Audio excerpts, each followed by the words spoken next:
Bona tarda a tothom. Bé, iniciem un curs més als debats d'educació. Per als no habituals voldria recordar en aquesta primera edició d'aquest curs que aquesta és una iniciativa de la Fundació Jaume Bofill i dels Estudis de Psicologia i Ciències de l'Educació de la Universitat Oberta de Catalunya. L'objectiu de debats d'educació és promoure el debat sobre temes d'actualitat i de fons que considerem claus en relació als reptes i als problemes que ha d'afrontar l'educació en el context social, polític i econòmic que vivim, sens dubte a dia d'avui més complex que mai. Aquesta és la 6a edició d'aquests debats que anem recollint, com ja sabeu, en aquesta web que tinc darrere meu, on anireu trobant any rere any els diferents ponents que han anat passant pels debats des del 2004 fins a dia d'avui, amb l'autor que tenim avui aquí. Per al debat d'avui comptem novament amb un ponent d'excepció, Daniel Penach.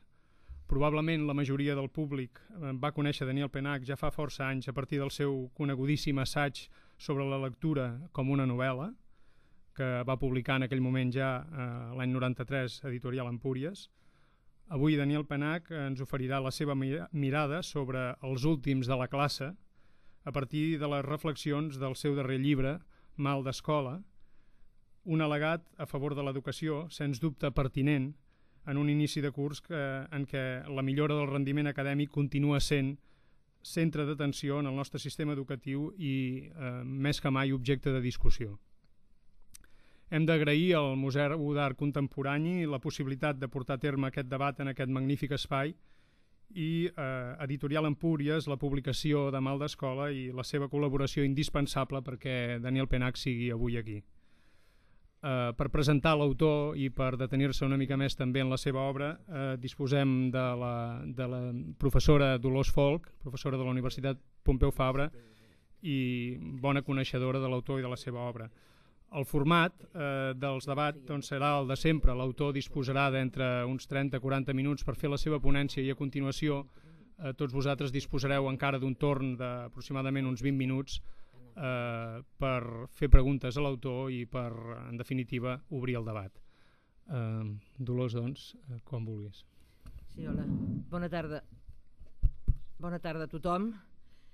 Vull agrair a Editorial Empúries la invitació a presentar el darrer llibre de Daniel Penach i a ell li vull agrair que l'hagi escrit. Ja fa molts anys, jo vaig començar a llegir aquest llibre pensant, quan em van demanar de fer la presentació, vaig agafar el llibre i vaig agafar uns pòstits de formació professional i vaig pensar, posaré un pòstit cada vegada que vegi una cosa que em sembli que té interès. El resultat és això, que ja no sabia ni com posar-m'hi finalment, és a dir, que vaig acabar tranquil·lament el llibre i a continuació vaig pensar una mica sobre el que es podia fer. Ja fa molts anys vaig assistir a la presentació d'un altre llibre de Daniel Penach sobre el món de l'educació, el que ara anomenaven, un llibre preciós, com un roman, com una novel·la, publicat també per Empúries, centrat en la importància de la lectura entre els nens i la forma de desvetllar-ne el gust. Penach encara no era aleshores l'escriptor de fama internacional que és avui, però era un llibre preciós, genuí i suggerent, igual que aquest, que està escrit en el mateix to que el primer, com si tants anys de fama i de prestigi no haguessin interromput per res el fil de les seves reflexions sobre el món de l'educació, cosa que és extraordinàriament d'agrair. El text que avui ens ocupa és un llibre ple d'intel·ligència i sensibilitat, que et dona constantment ganes d'intervenir. Si hi ha tants pòstits aquí, no és només per coses que volia recordar, sinó per coses que li volia discutir, que volia dir-li, no, però jo no ho faria així, jo no... És a dir, donava constantment ganes d'intervenir, d'entrar dins del seu cercle de guix. Ell devia ser un excel·lent professor, un professor capaç de provocar l'entrada de la gent en la discussió, capaç de suggerir a la gent la possibilitat d'intervenir i de dir-hi la seva. Aquest és un llibre sobre els últims de la classe, com tots sabeu, sobre els protagonistes del fracàs escolar, del que tant es parla ara, però no és una digressió filosòfica sobre el tema ni un anàlisi socioeconòmic de les causes, ans tot el contrari. És un llibre amb argument que comença per disseccionar com són els últims de la classe, el que en francès en diuen cancre i que aquí han traduït per nul·litat. El llibre desenvolupa un argument, com és obligatori, perquè ell era un cancre i era l'últim de la classe i se'n va sortir. Per tant, sabem des del començament que acabarà bé, que d'alguna manera trobarà un desllorigador. El que preocupa a Daniel Penach, i en això és molt interessant, són les causes personals que han fet perdre als nanos tot el sentit de l'esforç, de la duració, de l'obligació, és a dir, en resum, el sentit del treball.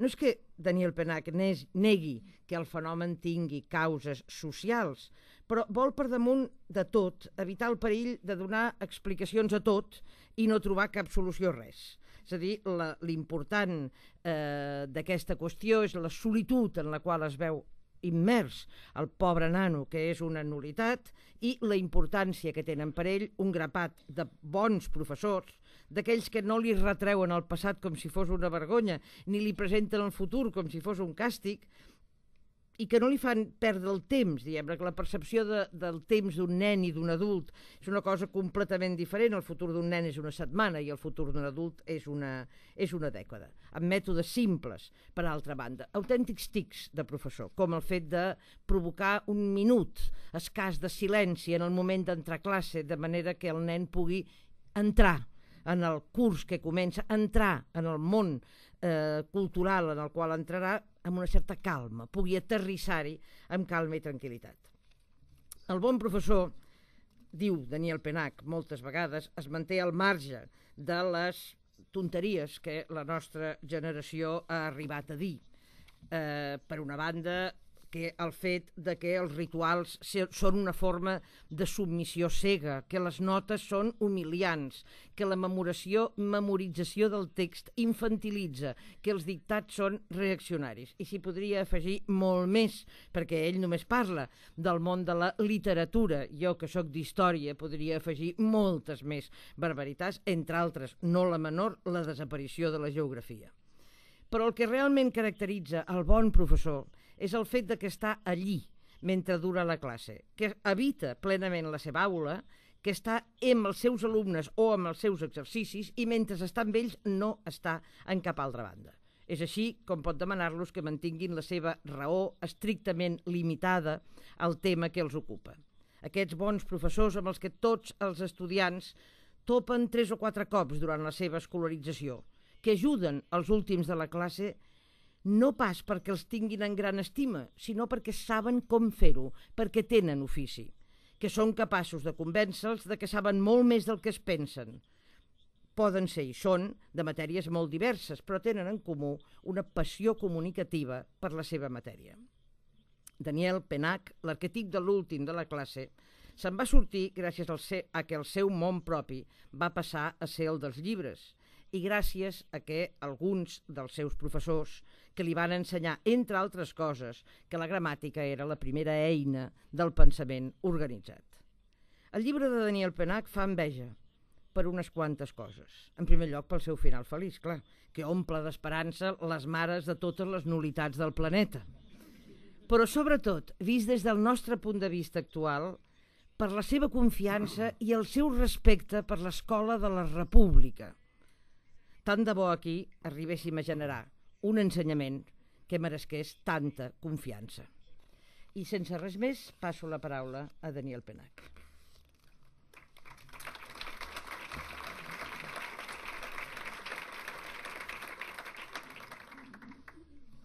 Oui, mais le problème, c'est que Daniel Penach se trouve devant une sérieuse difficulté, c'est d'ajouter quoi que ce soit à ce que vient de dire Dolores.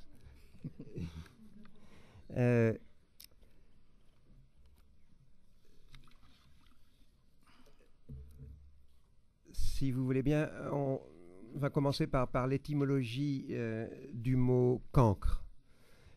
Il se trouve, je me suis aperçu que après publication du livre et rencontre de mes différents traducteurs, je me suis aperçu qu'il n'y a pas une langue au monde où l'on puisse traduire le mot cancre, qui semble spécifiquement français.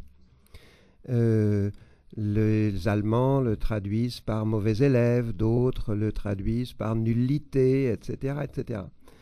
Et l'explication de cela vient de ce que ce mot cancre est en lui-même une métaphore. Quand on me demande ce qu'est un mauvais élève, mais alors qu'est-ce que c'est un mauvais élève, je suis bien en peine d'y répondre, de répondre à cette question pour la raison qu'il y a autant de mauvais élèves qu'il y a de mauvais élèves.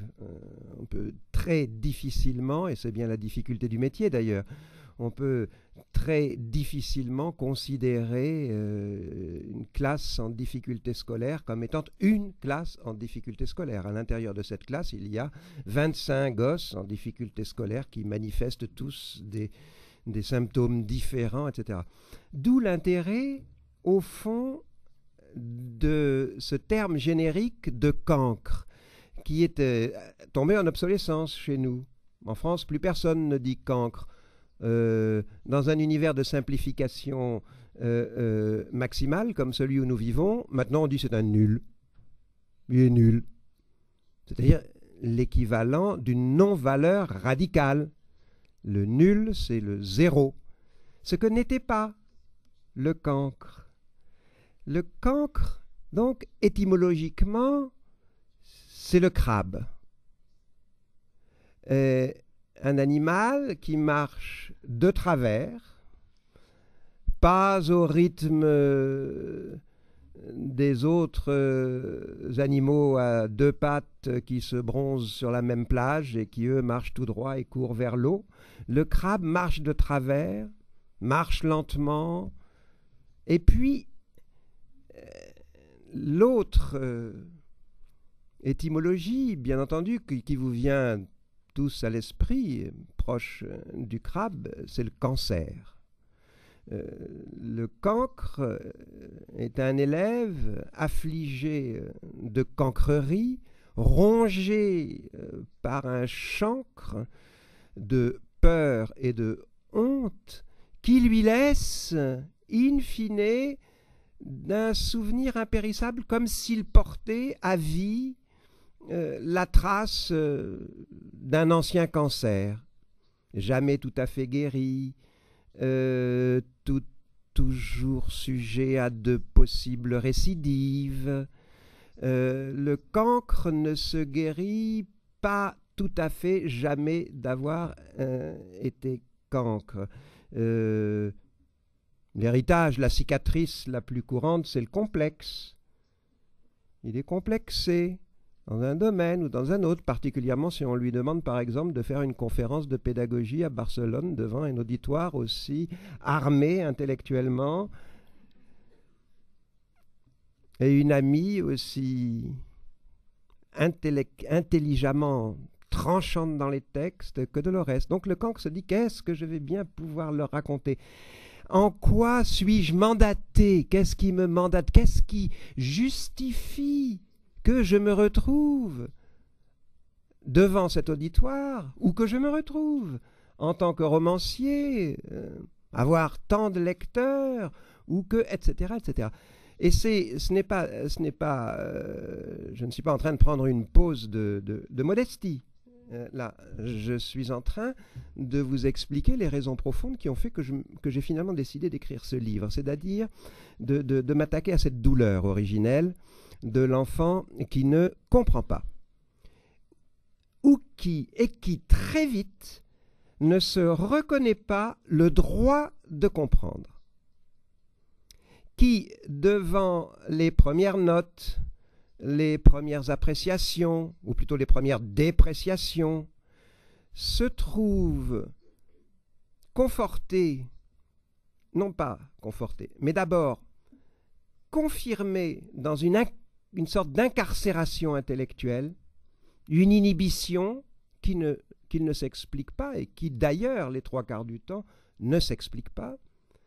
Ensuite, devant cette honte et ce chagrin, se fabriquent des personnalités d'emprunt, le paresseux, le menteur, le ludique à l'extrême, le fugueur, etc., etc., et qui, dans l'ensemble de ce qu'il ressent, jamais ne touche à l'ombre d'une explication de ce qui lui arrive. Le cancre est dans un état au fond, de stupeur totale, permanente, qui le fige dans un état premier où donc il compense par les comportements que les professeurs présents dans cette salle connaissent parfaitement. Et donc j'ai décidé de m'intéresser à ce problème puisque j'ai été professeur pendant 25 ans et que pendant 25 ans j'ai enseigné à des enfants en difficulté scolaire, voire parfois pour certains d'entre eux en grande difficulté scolaire. Et j'étais donc devant des objets d'analyse qui me ressemblaient furieusement, qui ressemblaient étrangement à l'enfant et à l'adolescent que j'avais été. Et que je n'oubliais pas, et porteur d'une cicatrice dont je ne me remettais pas. Alors, qu'est-ce que ça veut dire, ne pas se remettre de cette cicatrice? C'est tout d'un coup, lors d'un repas mondain ou semi-mondain, être éprouvé, on ne sait pourquoi, une espèce de honte profonde à ne pas sortir la bonne référence au bon moment, dans la bonne situation mondaine ou dans la bonne situation de séduction. C'est une espèce de malaise qui m'a poursuivi comme ça, à l'étage adulte, indéfiniment. Et qui, à chaque fois que j'entreprends un livre même, se poursuit. Quand j'ai commencé à entreprendre ce livre, le cancre a murmuré à mon oreille « Non, mais sans blague, mais pour qui te prends-tu? Enfin, voyons, toi, parler de pédagogie ?» Enfin, c'est pas aussi net que ça, parce que je suis pas complètement idiot non plus. Mais c'est là, c'est présent. Et donc, je me suis dit que j'allais m'intéresser à ce problème tout simplement parce que l'école ne s'y intéressait pas, l'institution ne s'y intéresse pas. L'institution s'intéresse à des déficits qu'elle imagine être essentiellement d'ordre sociologique, d'ordre culturel, d'ordre linguistique. L'institution fait de la statistique. Or, si en effet statistiquement tout s'explique, personnellement tout se complique, singulièrement. Et à l'intérieur d'une classe, j'ai ce machin que j'ai oublié d'éteindre, pardonnez-moi, à l'intérieur d'une classe peuplée de cancres, d'élèves réputés en difficulté scolaire et réputés en difficulté scolaire tous pour la même raison. Si vous prenez une classe de banlieue, bon, c'est parce que c'est une classe de banlieue, c'est parce que ce sont des enfants d'immigrés, c'est parce que le déficit linguistique de base les empêche de comprendre le minimum des données, etc. Voilà, d'une certaine façon, ce que l'institution montre du doigt et ce par quoi l'institution se rassure. Et elle se rassure à peu de frais, parce qu'à l'intérieur de cette classe, chaque enfant est victime d'une inhibition, où certes les caractéristiques sociologiques a quelque chose à y voir, mais qui est toujours d'une autre nature. Et ce n'est pas la peine d'aller chercher à comprendre la nature de la cancrerie de chaque élève. C'est inutile, c'est du temps perdu. J'ai très vite compris, étant professeur, qu'il était vain avec mes élèves, avec chaque cas particulier, qu'il était vain de faire de la sociologie, qu'il était vain de faire de la psychologie, qu'il était vain de faire de la morale. Il fallait pratiquer autrement, car l'élève qui était devant moi lorsqu'il n'offrait pas les résultats escomptés, celui, vous savez, sous le carnet duquel on trouve éternellement la même remarque, manque de base. C'était extraordinaire. J'ai lu manque de base sur le carnet d'un enfant de CP. C'est-à-dire un enfant qui apprend à lire. Manque de base. Que signifie ce manque de base?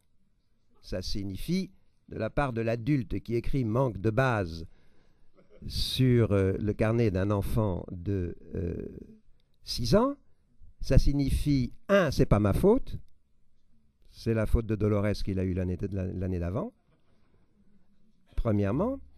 Et deux, l'institution me donne l'explication. Il manque de base. Ce n'est pas l'élève qui me fournit cette explication. C'est l'institution elle-même. Il entre dans la catégorie des élèves qui manquent de base. Et ce faisant, puisque ce n'est pas ma faute, et que je ne puis y remédier compte tenu du nombre des autres élèves qui sont dans ma classe, dont il faut bien que je tienne compte, eh bien, cet élève manquera à vie de base. Chaque professeur, chaque année, faisant porter le chapeau au professeur de l'année précédente. J'ai donc décidé de ne faire ni sociologie, ni psychologie, ni morale, et de m'intéresser qu'à une chose, un phénomène extrêmement simple, c'est la peur, la terreur. Un point commun, parce que ça c'était réellement un point commun, ça a été un point commun pendant 25 ans que j'ai rencontré chez tous mes élèves en difficulté scolaire, tous ont peur. Alors de quoi ont-ils peur? Là, on commence à entrer dans la bouteille à l'encre. On se remet à faire de la psychologie. Ils ont peur. Ils sont inhibés par une peur qui fait tout simplement barrage au savoir. Impossible de transmettre quoi que ce soit à quelqu'un qui a la trouille. De la même façon, impossible de transmettre quoi que ce soit à quelqu'un qui a du chagrin. Vous avez une fille ou un garçon qui pleure en classe, vous ne pouvez pas commencer le cours. Il faut la consoler d'abord, sinon ça ne passera pas. En revanche, si Dolores rigole en début de cours et que je dis « Bon, Dolores, on commence », et qu'elle arrête de rire, hop, le savoir va passer. Je prends Dolores en termes génériques, comme ça, c'est un prénom générique. Mais le chagrin et la peur sont des murailles dressées devant le professeur et qui empêchent donc toute transmission de tout savoir. Je me suis donc attaqué à ça très tôt. Dès les toutes premières heures de cours, dès que j'ai été professeur, j'ai compris, franchissant la première salle, la première porte de ma première classe, au bout d'un quart d'heure, j'ai compris que il se trouvait que c'était une classe de 4e aménagée, dont la direction nous avait prévenu qu'elle n'était pas aménagée en 2 mots, qui en 5e l'année précédente avait déjà envoyé, et nous n'étions qu'en 1969, nous reviendrons sur ce point, avait déjà envoyé un certain nombre, enfin pas un certain nombre, j'exagère, avait envoyé un professeur à l'hôpital, qu'elle allait d'ailleurs recommencer cette année-là, un autre professeur d'histoire, et que ces enfants avaient peur, y compris ceux qui manifestaient d'entrée de jeu de l'agressivité à mon égard. Alors, de quelle nature était cette peur? Je dis, c'est inutile de venir d'épiloguer là-dessus. En gros, c'est tout bête, c'est la peur d'être jugé pour le crétin qu'on nous a dit qu'on était depuis une éternité, et auquel on a fini par croire. Le mauvais élève est absolument persuadé qu'il est l'imbécile que lui désigne l'adulte. « Tu es un crétin ?» « Oui, oui, dit-il, je suis un crétin. » Mais petit à petit, évidemment, il va compenser. Et si vous me permettez une grossièreté claire, nette et précise, il entend « Oui, oui, tu as raison, je suis un crétin, mais je t'emmerde. » Fin de non-recevoir. Fin de non-recevoir absolu.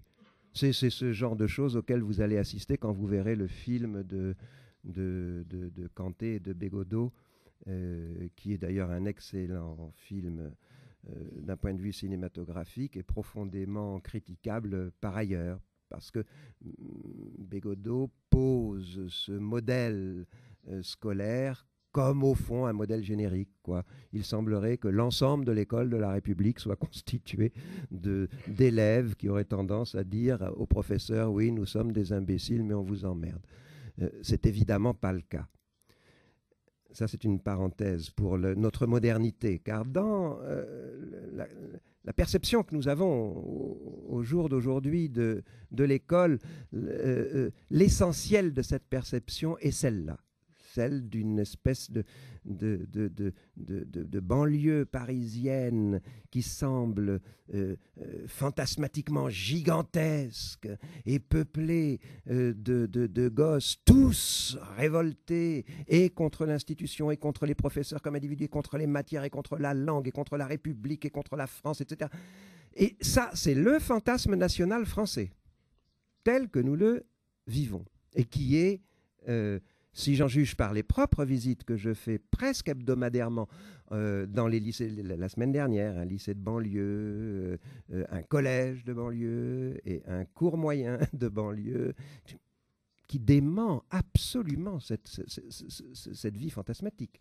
Ce sont des gosses absolument tout à fait comme les autres qui, dès qu'on s'intéresse à eux, manifestent un désir de savoir, un, pourquoi on s'intéresse à eux, deux, si on veut bien leur apprendre quelque chose. Ils sont d'une curiosité d'enfant, une curiosité d'adolescent tout à fait normale. Bien. Donc, je me suis attaché à la question de cette peur. Et maintenant, je vais aller plus vite. Cette peur affecte l'élève, affecte l'enfant, affecte les parents de l'enfant, singulièrement la mère de l'enfant. Quand je reçois des coups de téléphone vers le mois de mai, vers le mois d'avril même, quand sur leur carnet, ils ont la fameuse note, le troisième trimestre, ça c'est quoi d'ailleurs, je l'ai là en rouge, le troisième trimestre sera déterminant. Quand les mères lisent le troisième trimestre sera déterminant, le téléphone sonne à la maison. Et ça se passe en général vers le mois de... Ça commence au mois de mars. Donc, et la peur des mères, c'est une peur intéressante. Et là aussi, il y a quand même un invariant. C'est tout simplement une projection de la terreur présente sur l'écran du futur. Comme si le futur de l'enfant, 10 années plus tard, ne pouvait être qu'un présent aggravé. La mère qui a peur ne s'imagine, sa peur se nourrit de la terreur de ce que le futur ne soit qu'un présent aggravé. Également, cette peur rejaillit sur les professeurs. Les professeurs qui, à chaque fois qu'ils se trouvent devant un mauvais élève, même s'ils se réfugient dans le manque de base, dans le ce n'est tout de même pas à moi de rattraper 5 ans de retard, ce n'est tout de même pas... Tout de même, chez nous tous, professeurs, lorsque nous échouons devant un élève, nous nous heurtons à nos propres limites professionnelles. Et nous nous aimons un peu moins. Il est vrai que nous avons pris l'habitude de compenser assez vite. Mais pendant un certain temps, nous nous aimons un peu moins. Nous nous estimons un peu moins. Cette peur donc du cancre de l'élève tout petit fait des dégâts collatéraux considérables sur l'ensemble du monde adulte, sur lui-même bien entendu, et sur l'ensemble du monde adulte. Donc l'urgence me paraît pédagogiquement être de soigner cette peur. Alors quels sont les moyens à disposition du professeur pour soigner cette peur? Ça, c'est... Alors quelle est la méthode? Tout le monde immédiatement vous dit. Alors vous avez la méthode, vous l'avez le moyen? Vous qui êtes si fort, vous l'avez le moyen? Eh bien oui. Oui, oui. Oui, oui. Oui, oui, nous l'avons. Et nous l'avons tous. Tous, professeurs que nous sommes. Quel est ce moyen? Eh bien, c'est la matière que nous enseignons. Et on peut toujours tourner autour du pot indéfiniment, il n'y a pas d'autre moyen. Nous n'avons, pour agir sur la peur d'un élève déscolarisé, qu'un outil, la matière que nous lui enseignons. Et je dois dire que dans ce domaine, les professeurs de français sont tout de même un peu mieux servis que les professeurs de physique-chimie, ou que les professeurs de je ne sais quoi. Cela dit, parmi les professeurs qui m'ont sauvé la vie, le plus remarquable de tous était un professeur de mathématiques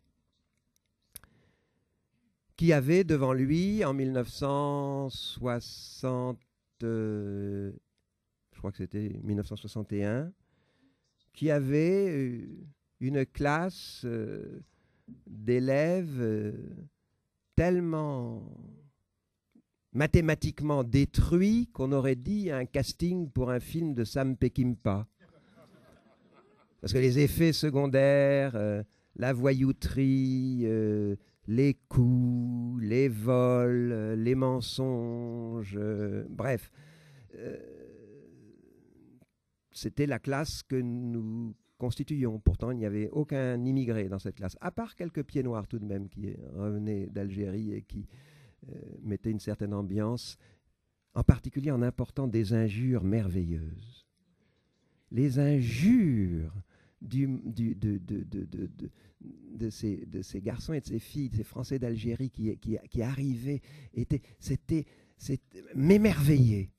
Leur puissance métaphorique m'émerveillait. Il y en avait une en particulier qui était extraordinairement grossière, mais tellement radicale, absolue, c'était « va te chier ».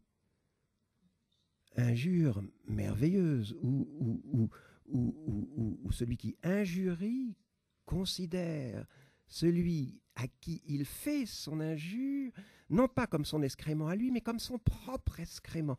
Et il y avait donc une inventivité tout de même dans cette classe, mais enfin, c'était le degré zéro de l'inventivité en mathématiques.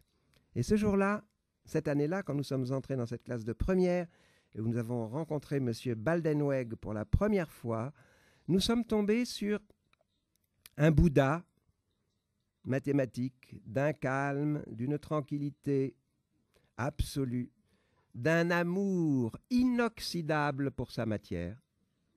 Je ne sais pas si c'était un grand mathématicien, je ne sais pas s'il était absolument passionné par les mathématiques. En tout cas, il adorait sa matière, il aimait les mathématiques. Il n'avait qu'une envie au monde, c'était de transmettre. Et comme il n'était pas tombé de la dernière pluie, nous ne lui faisions mais absolument pas peur. Il savait d'instinct que nos attitudes étaient des attitudes, qu'elles n'étaient que des attitudes, que nos personnalités n'étaient que des personnalités d'emprunt pendant ce cours de mathématiques, parce que nous ne nous jugions tout simplement pas dignes d'assister à un cours de mathématiques, parce que notre présence dans une classe où on enseignait les mathématiques passait pour nous pour une situation surréaliste. La machine à coudre et le parapluie. M. Baldenweg dans le rôle du parapluie, nous la machine à coudre. Eh bien, il ne se laissait absolument pas, il ne s'est absolument pas laissé impressionner par ça. Il savait à qui il avait affaire et il savait qu'il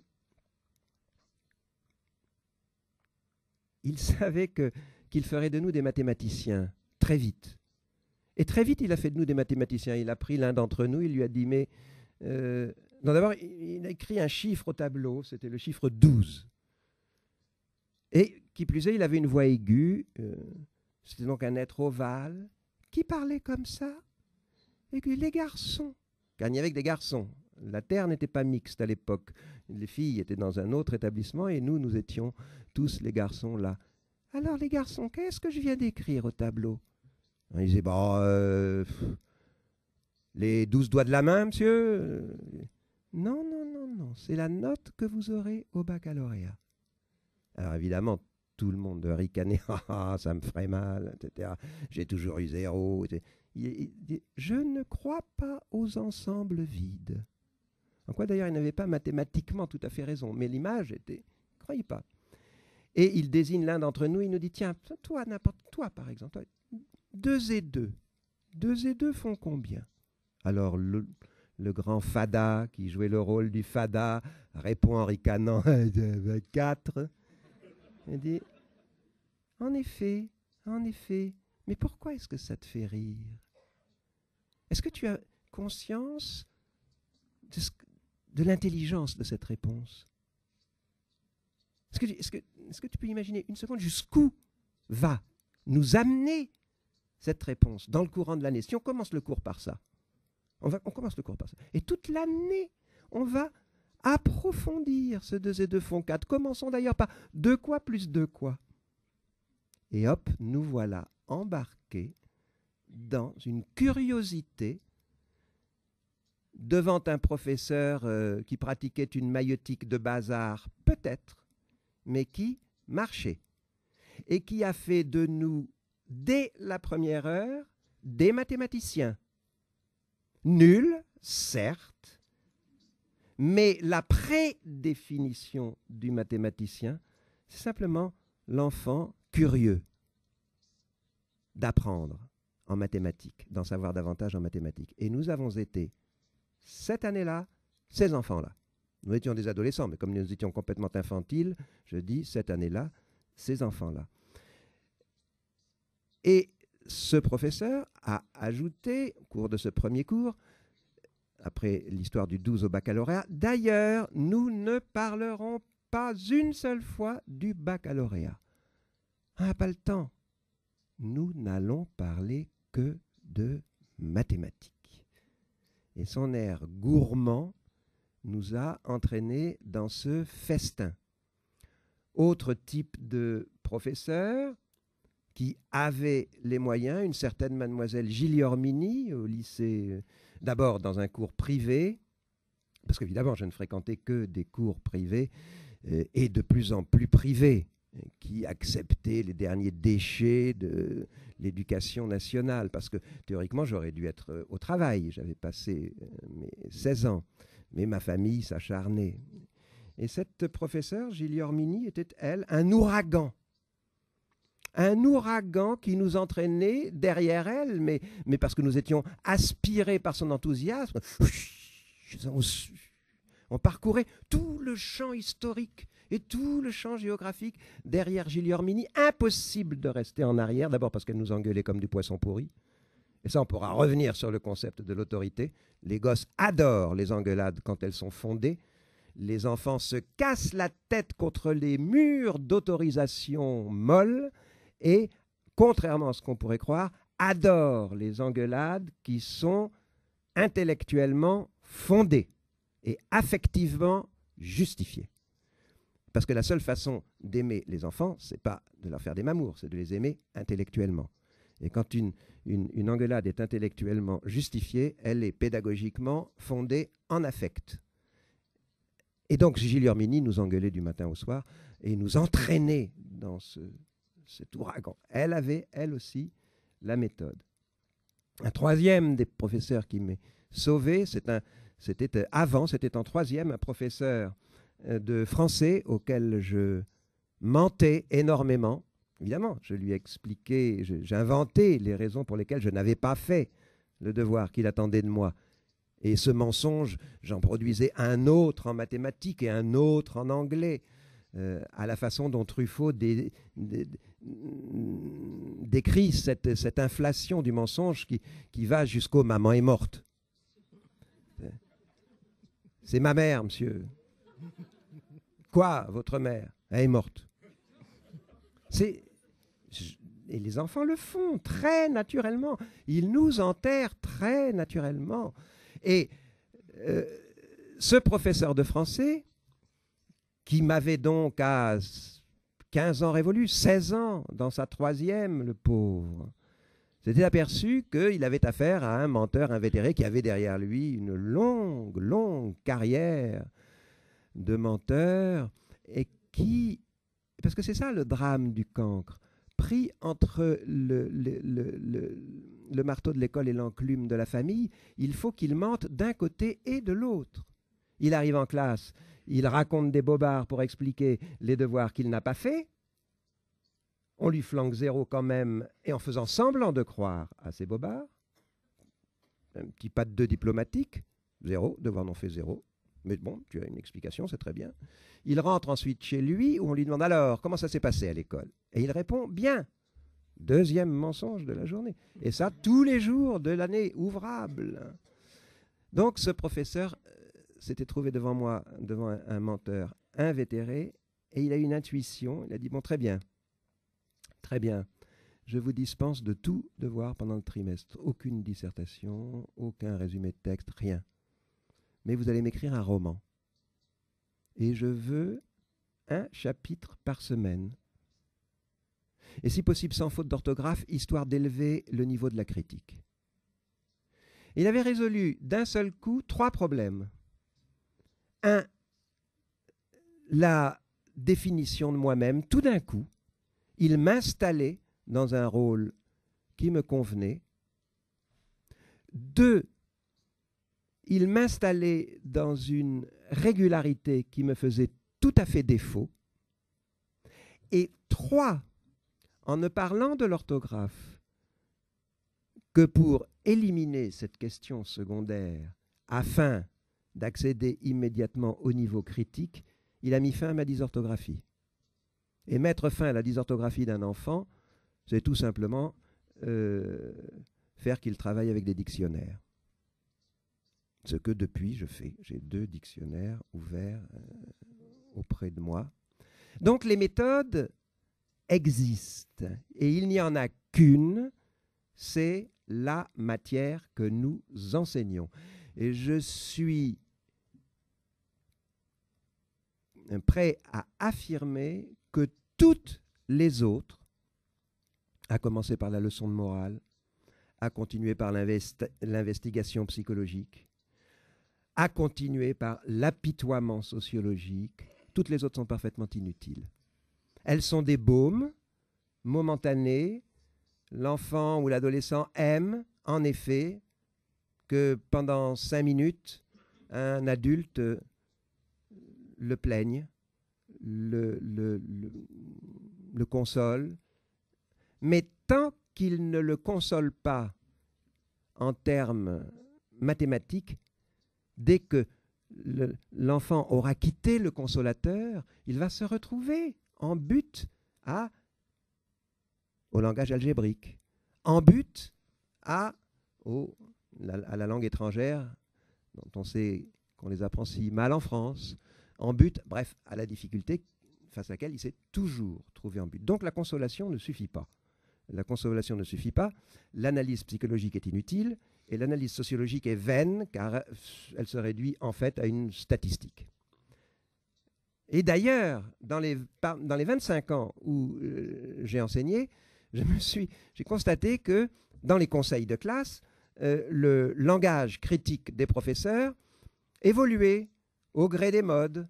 Dans les années 60, les conseils de classe étaient de caractère moraux. On disait, cette petite est vraiment mal élevée. Elle est même, c'est pas étonnant d'ailleurs, c'est une fille de divorcée. J'ai entendu ça. Bien. Et Dolores se retrouvait mise à la porte. Dans les années 90, la vulgate était d'ordre psychologique. Nous faisions des conseils de classe parapsychanalytiques. Mais le résultat était le même, Dolores se retrouvait à la porte. Et à la fin des années 90, nous avons entamé le conseil de classe sociologique. Pas étonnant, pauvre Dolores, immigrée catalane de la première génération, qui n'a accédé au niveau de langage que... Mais Dolores se retrouvait à la porte. Le résultat pour Dolores était rigoureusement le même. Heureusement, je suis arrivé dans la vie de Dolores. Et je crois qu'on peut, en gros, s'arrêter là pour ma participation. Je crois que j'ai couvert à peu près tous les... Parce que mine de rien, j'ai l'impression de digresser, mais j'ai couvert à peu près chronologiquement le contenu du livre. L'essentiel étant, alors, parce que j'imagine qu'il y a beaucoup de professeurs parmi nous, l'essentiel étant, pour moi, cette histoire de la matière comme outil pour vaincre la peur de la matière. Car les élèves sont constitués des matières que nous leur enseignons. Donc, on peut, quelle que soit la matière, la méthode socratique de M. Baldenweg fonctionne très bien. Il y suffit de pas mal de... Enfin, j'ai déjà écrit ça dans comme un roman. Il suffit de ne pas se comporter en usurier du savoir. Il ne faut pas attendre que ça rentre tout de suite. Il faut en même temps se dire que nous avons le temps. Et le temps, alors ça c'est un long débat. Quelle est la nature du temps pédagogique ? Immédiatement, quand je dis ça, mes collègues me disent « Comment ? Mais tu te rends pas compte, tu es complètement cinglé, 8 mois, le mois de mai on ne peut rien faire, il est trouvé comme un gruyère. » Oui, mais n'aurions-nous que 6 mois, n'aurions-nous que 5 mois, ça vaudrait la peine de raisonner sur ce qu'est la nature du temps d'imprégnation d'un élève. Ça peut être au départ très lent et s'accélérer au moment de la révélation, car il y a une révélation. Je me souviens, une des classes, par exemple, qui était particulièrement désastreuse, mes classes aménagées dans les années, au début des années 70, ça devait être en 70-71. Quand on est entré dans la classe avec le professeur de mathématiques et qu'on s'est retrouvés ensuite, on s'est dit, ça y est, bon, celle-là, on était tout jeunes, c'était moi ma 2e année, et on s'est dit, non, là, nous sommes cuits. Là, on a trouvé la limite. Ceux-là, on ne leur fera rien apprendre. C'est tout à fait impossible. Et on s'est, par bonheur, immédiatement repris, et nous leur avons appris à jouer aux échecs. Nous avons fabriqué un grand échiquier mural, et nous leur avons appris à jouer aux échecs à l'époque du match Spassky-Fischer. C'est-à-dire à les toutes premières fois où, médias aidant, les échecs avaient pris une résonance, c'était devenu une espèce de mythe, et ce Fischer était un type incroyable à l'époque. Et nous avons consacré donc 1 heure par semaine, franco-mathématiques, à leur apprendre à jouer aux échecs. Et même d'ailleurs la première semaine, toutes les heures, jusqu'à ce qu'ils jouent et jusqu'à ce qu'ils nous annoncent fièrement qu'ils étaient allés battre les latinistes. Et dès qu'ils se sont mis à battre les latinistes, ils se sont mis à faire des mathématiques, du français, à ne plus regimber, à ne pas refuser, à ne pas rouspéter en permanence. Ils ont lâché. Les échecs ont simplement fait lâcher cette résistance, puisqu'ils savaient jouer à ce jeu réputé la distraction de l'élite, de l'élite, de l'élite. Donc, mais ça, c'est un petit truc par ailleurs. Voilà, j'arrête là.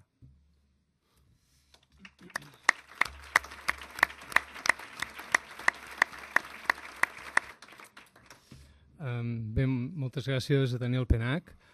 Com us deia al començament, disposaríem ara d'un espai de temps per obrir un torn de paraules. Si aneu alçant les mans, faríem, com anem fent sempre, un primer torn, i crec que tindríem temps suficient, tot i que hem començat amb una mica de retard, per fer un parell de rodes de preguntes. Si algú vol començar a intervenir.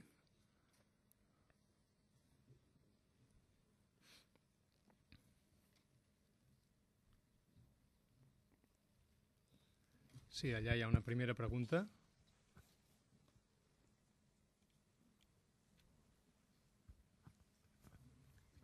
Alguna altra? No, doncs sí, de moment volem començar amb aquesta primera.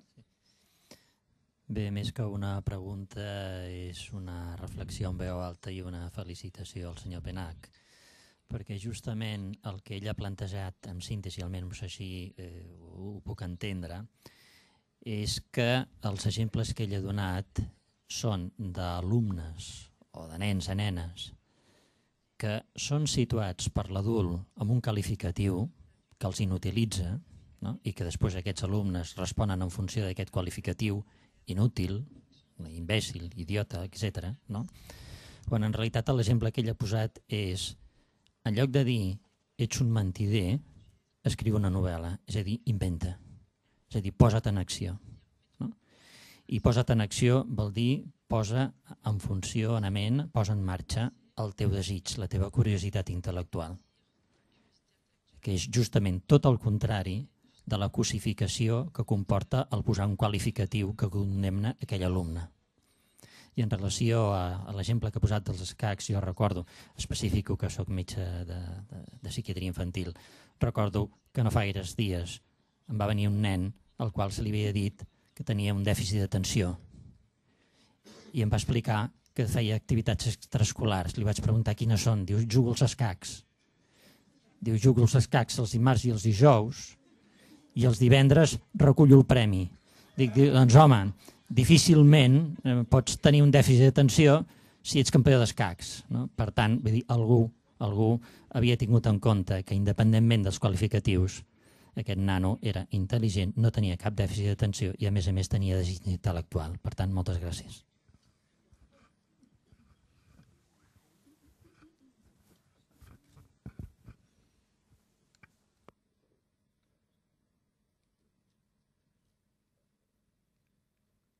Sí? Alguna intervenció més? Sí, aquí davant. Un moment, hi ha un aquí davant i allà al darrere un altre. Sí. Allà al fons em diuen que n'hi ha un altre. A veure, doncs començarem allà al darrere.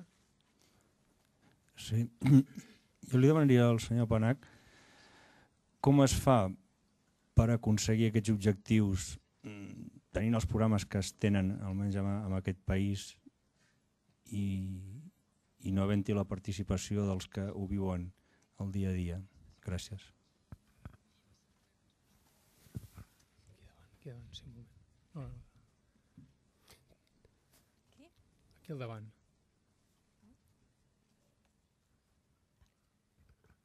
Je ne peux évidemment pas répondre à ce genre de questions parce que elles nous amènent à une situation, à la situation extrême que nous vivons tous dès que nous devenons professeurs, c'est la solitude dans la classe face aux élèves. Et quels que soient les élèves, ce n'est pas particulier à l'Espagne, hein, ça se trouve aussi en France,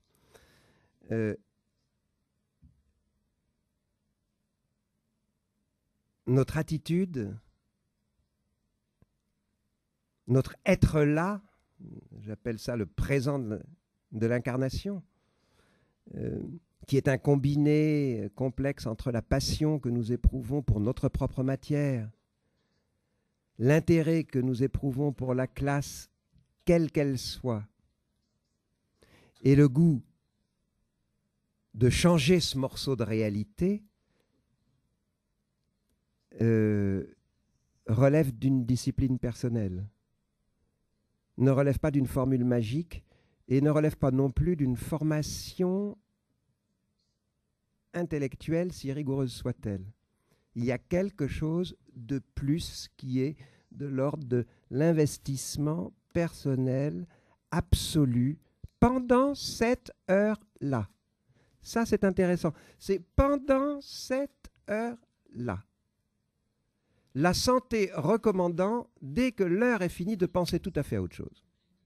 Tout à fait autre chose. D'aller faire du violon, des échecs, du foot, mais tout à fait autre chose. Mais pendant cette heure-là, l'heure d'enseignement exige de nous une présence intellectuelle, psychologique, bien sûr, enfin une perception des autres absolue. Absolue. Et alors évidemment, la classe, chez nous, vous n'imaginez pas comment chez nous, c'est un vrai scandale la façon dont on se représente une classe aujourd'hui. Une classe aujourd'hui n'est représentée dans le fantasme des auditeurs de la radio, des spectateurs de la télévision, n'est jamais représentée que comme une bande d'adolescents dans un état de rejet absolu, etc. Mais c'est, alors là, pour le coup, statistiquement tellement faux que c'est stupéfiant.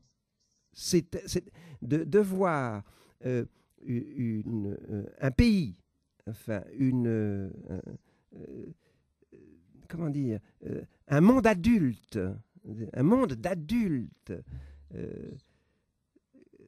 s'offrir cette perception de la jeunesse.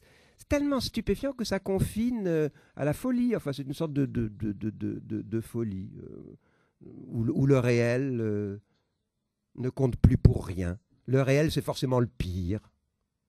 Moi, du réel, il y a une définition que j'aimais bien, que j'ai bien aimée, c'était la définition que donnait Lacan. Et ceux qui ont entendu Lacan ceux de ma génération qui ont entendu Lacan. Moi, je n'ai jamais assisté à ces séminaires, mais j'entendais quelquefois la radio. Lacan hurlait, tempêtait. Et un jour, j'étais en voiture, et il a donné une définition du réel qui m'a tellement frappé que j'étais obligé d'arrêter la voiture, d'abord parce que je rigolais comme un fou, et ensuite j'ai arrêté la voiture parce que c'est vrai. Alors, Lacan dit « Le réel ! Mais vous voulez que je vous dise ce que c'est, le réel ?» Ça, Lacan, fou furieux. « Le réel, c'est ce qui cloche !» Eh bien, cette définition me satisfait absolument. Le réel, c'est ce qui cloche. Et au fond, il est dans la nature d'une classe d'enfants devant vous de clocher. Vous ne vous trouverez jamais devant une parfaite harmonie qui vous sera donnée, quel que soit le pays, quelle que soit la classe, quel que soit le niveau social, quel que soit le milieu social. En revanche, l'harmonie, c'est Baldenweg, mon prof de maths, lui, il l'a créé. Gilles Yormini l'a créé. Mon professeur un professeur de philosophie aussi l'a créé par la qualité de sa présence en tant que chef d'orchestre. Je dis ça, dans Chagrin d'école, à un moment donné, je parle d'une fille que j'ai rencontrée en banlieue, qui avait une classe de gosses, alors à faire fuir tout le monde, à faire peur aux bourgeois, des grands noirs, comme des basketteurs, des filles de 15 ans avec la taille comme ça, les seins comme ça, des Betty Boop terribles, tout ça parlant à un niveau décibélique inaudible comme ça. Et je suis invité par cette jeune femme, 26 ans, une gamine, dans sa classe, et elle avait transformé cette bande de barbares en critique littéraire, qui pratiquaient la critique littéraire avec infiniment moins de barbarie que les critiques patentées. Elle faisait son métier.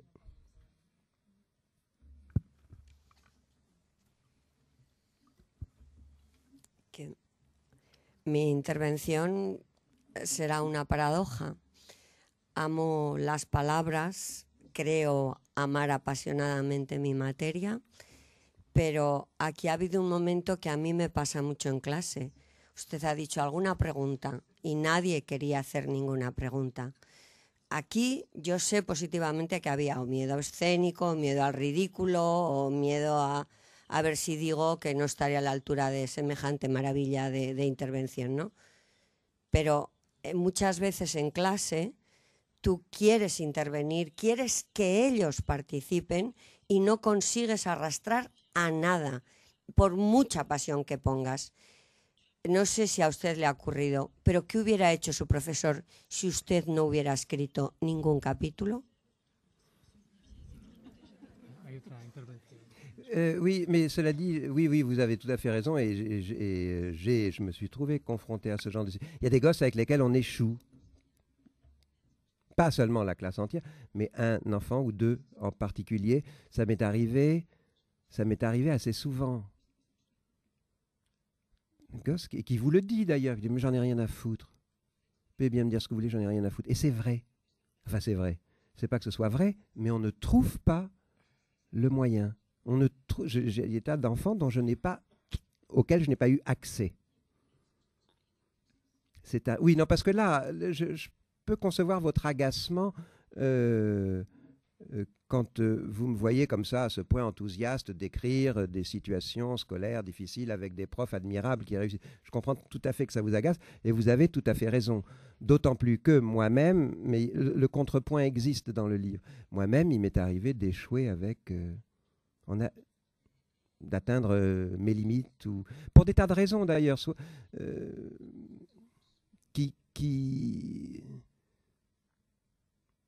peut être ponctuel, parce que j'étais fatigué, je m'étais couché trop tard, ou des choses comme ça. C'est quand on arrive en classe, il ne faut pas être fatigué, quoi. Mais je suis bien obligé de constater aussi que dans les lycées, là, vraiment les lycées que j'ai fait la semaine dernière, j'ai trouvé des professeurs, mais qui, au regard de du fantasme national sur les mauvaises classes de banlieue doivent passer pour des surhommes. Ils leur font faire des choses qui passent pour extraordinaires. Mais en réalité, non. Dès qu'on est dans la classe, on s'aperçoit que ce sont des relations normales entre gens normaux.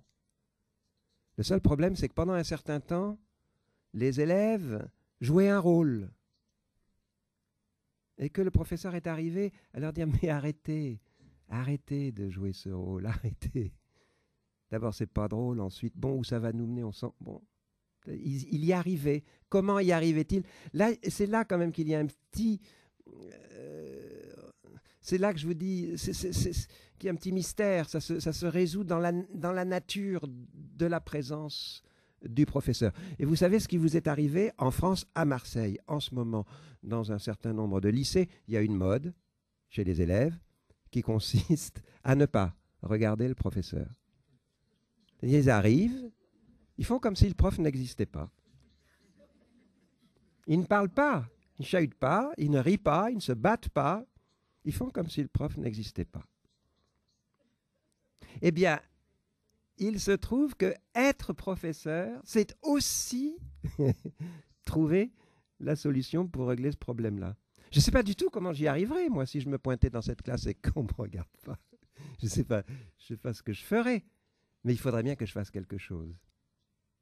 Sinon, je quitte la profession. Sembla que hi havia una altra pregunta per allà al darrere.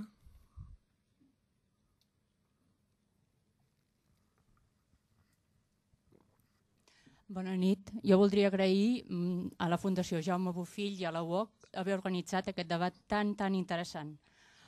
Els que d'aquí som professors i ens dediquem a l'ensenyament, aquest entusiasme l'estem buscant cada dia.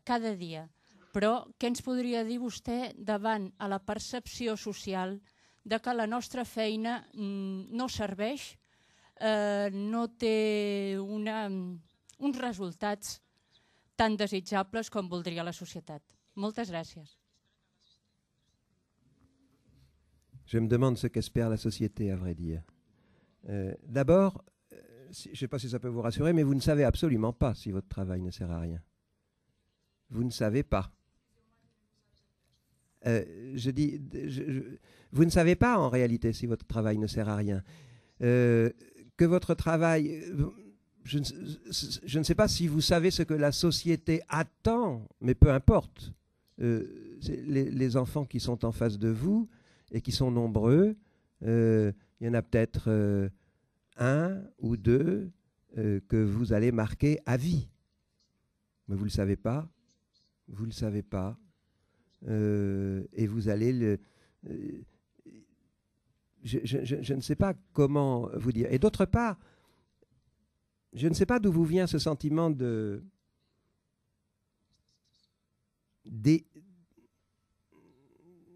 d'échouer devant une classe. Mais il me semble que c'est une partie du livre. Il me semble que votre principal rival, ce n'est pas les élèves. Je crois que votre principal rival, c'est la clientélisation de l'enfance. Et ça, je crois que ce n'est pas spécifiquement espagnol, que ça existe chez nous aussi. Notre principal rival, c'est que l'enfant, et on peut le déplorer, mais on ne peut rien y changer. On ne va pas être nostalgique d'un retour au passé. De toute façon, on ne peut rien y changer. Mais les classes sont ce qu'elles sont. Ce sont des classes d'enfants clients. C'est-à-dire d'enfants qui vivent dans une société de consommation où ils sont eux-mêmes consommateurs, au même titre que leurs parents, dans les mêmes registres que leurs parents. Les vêtements, la nourriture, la téléphonie, les moyens de locomotion. Il n'y a qu'un domaine dans lequel ils ne consomment pas comme leurs parents, c'est la propriété privée de l'appartement qu'ils habitent. Voilà. Mais tout le reste, ils sont des consommateurs exactement au même titre que leurs parents. Ce qui leur confère, à mes yeux, une sorte de pseudo-maturité, maturité technologique, maturité commerciale, maturité des modes d'emploi, Quand j'ai par exemple moi besoin de faire arranger mon ordinateur parce que j'ai fait un bug, une gaffe, j'appelle un gosse de la cour chez moi. Il vient, il me le remet, toc. C'est parce que c'est un petit client. Il sait faire. C'est son bien de consommation à lui plus que le mien. Et je crois que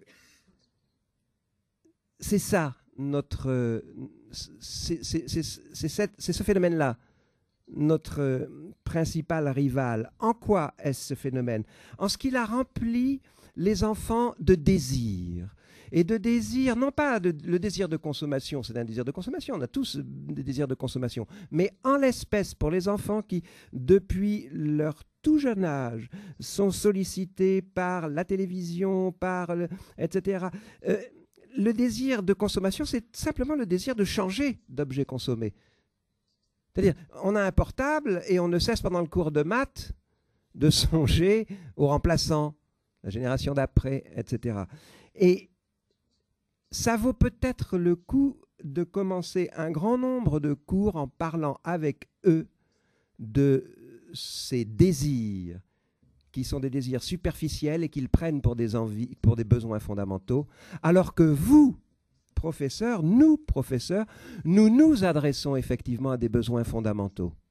Besoin de lire, d'apprendre à lire, d'apprendre à écrire, d'apprendre à raisonner, nous. Et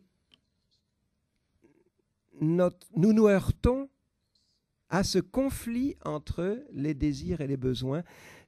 Ça me gêne beaucoup toujours de parler de ça parce que je me fais l'effet de prendre une position très moraliste. Mais c'est pas comme ça que je vois la chose. Je vois vraiment comme... je pense que c'est vraiment un obstacle qui n'existait pas, par exemple, quand j'ai commencé à enseigner. Les gosses avaient des désirs, mais ils avaient des désirs d'être ailleurs, comme tout élève normalement constitué. C'était relativement simple à résoudre, mais il n'avait pas cette pseudo-maturité de consommateur à part entière. Parce qu'il faut d'ailleurs bien dire que s'il cessait de consommer, tout le système s'effondrerait. Tout le bastringue s'effondrerait si les enfants cessaient de consommer. Si par exemple vous arriviez à les convaincre, si nous arrivions tous à les convaincre, si tous nous arrivions à communiquer la matière que nous enseignons et à les passionner pour cette matière, ça serait intéressant à ce moment-là d'analyser les courbes de vente des baskets machin, des téléphones dudules. Ça serait intéressant, mais on pourrait peut-être faire que ce système s'effondre.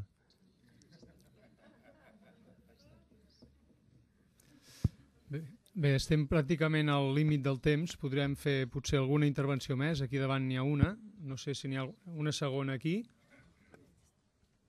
Si no n'hi ha cap més, faríem aquestes dues últimes intervencions. Molt bé. Jo voldria, primer de tot, felicitar Daniel Penach. He llegit 3 o 4 llibres d'ell i, a més, avui parlant, doncs, ha mantingut aquest nivell. També agrair-li la seva sinceritat. El dia que vaig mirar la contraportada del llibre d'avui i vaig veure que ell deia que era un disortogràfic, em va sobtar, no? Un professor de literatura i un escriptor disortogràfic. Això els seus alumnes ho sabien? Perquè sovint els alumnes el que veuen és un model d'un professor que tot ho fa bé, un professor que mai és suspès, uns pares que mai han suspès, que tot... Llavors aquest alumne sovint es queda com si ell fos a l'estrany. Un alumne que fa faltes d'ortografia al nostre país és un alumne que se'l senyala amb el dit. És un mal alumne. A totes les seves assignatures li baixen la puntuació perquè fa faltes d'ortografia. I sovint pot fer grans esforços de repetir tota una redacció i se li torna una altra vegada en vermell. Un alumne dislèxic pot passar una nit estudiant els verbs, que per ell és una creu, i tornar-li l'examen suspès perquè s'ha deixat els accents. Les conjugacions estaven bé, però els accents no.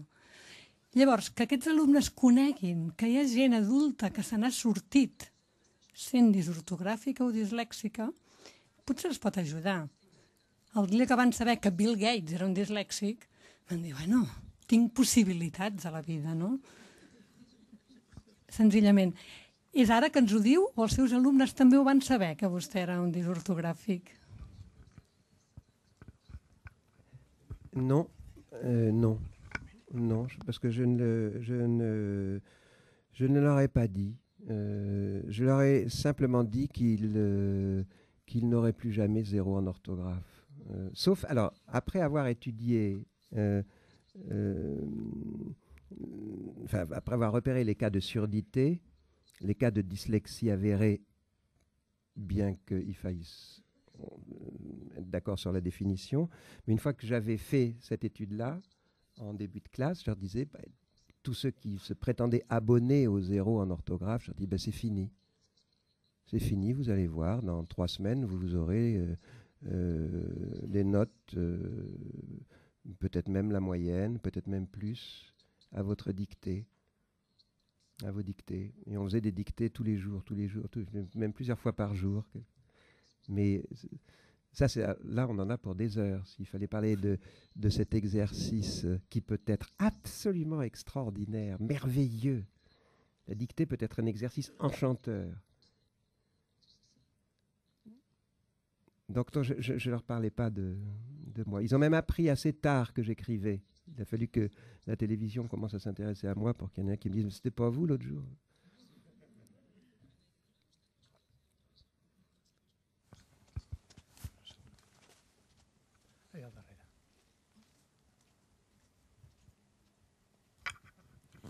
Hola, moltes gràcies per aquests debats i voldria posar-li una qüestió, una pregunta, vull dir. Suposem que jo sóc una mamada d'un cranca i que estem al mes de març i vaig a veure el professor com puc ajudar en aquest fill meu o aquesta filla meva. M'agradaria doncs, que em digués què puc fer o què podem fer conjuntament per ajudar-lo. Gràcies.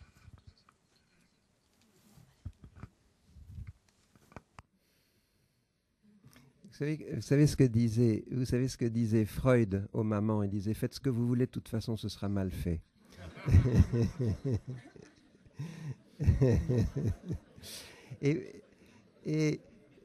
Non, mais c'est vrai, il y a une sacrée différence entre les parents et les professeurs dans la relation à l'enfant. Moi, j'avais une mère qui était désespérée par son petit, et puis je lui disais, mais c'est curieux parce qu'il m'a dit ceci et cela. Et la mère dit, mais attendez, pourquoi est-ce qu'à vous, il vous dit tout et à nous, il nous dit rien? On était une équipe de professeurs, on travaillait ensemble. Alors quand le vous, c'était l'équipe. Mais pourquoi est-ce qu'à vous, il vous dit tout et à nous, il nous dit rien? Et on lui a répondu, mais même c'est très simple, parce que nous ne lui sommes rien et vous, vous lui êtes tout. Et donc l'enjeu entre les parents et les enfants, pour en revenir à la question que vous posiez, si simplement, je crois que la meilleure façon d'aider les enfants, c'est de s'intéresser vraiment à eux, ce que j'imagine que vous faites, et de ne pas avoir peur de l'avenir. Pas avoir peur. En tout cas, de ne pas la manifester. De pas avoir peur. Ça ne sert à rien. De toute façon, il peut lui tomber une brique sur la tête demain et terminer. Pas d'avenir. Donc l'avenir, il faut faire... Non, mais c'est vrai, il faut faire confiance aux aléas dans tous les sens. Il faut vraiment faire confiance aux aléas. Moi, mes parents, ma mère était morte de trouille, mais elle ignorait simplement qu'elle avait un enfant qui était lent. J'étais lent. Voilà. J'étais lent, alors les autres passaient le bac à 17 ans, moi je l'ai passé à 20. Parce que j'étais lent. Alors évidemment, bien entendu, comme j'étais lent, on croyait que j'étais bête. Et puis comme je réagissais, la première des choses, les premières personnes que l'on croit quand on est enfant sont les adultes. S'ils vous disent qu'on est bête, on est d'accord. Mais alors évidemment, on aménage le territoire en conséquence. On devient paresseux. On commence, puisqu'on est bête, puisqu'il n'y a pas de résultat envisageable. Donc n'ayez pas peur, je crois. Enfin, en tout cas de l'avenir. L'avenir, ça... Si le réel, c'est ce qui cloche, l'avenir, c'est ce qui n'existe pas.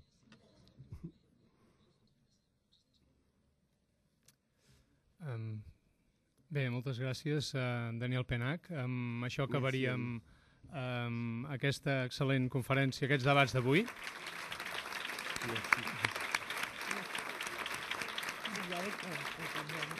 Perdón, que I a tots vosaltres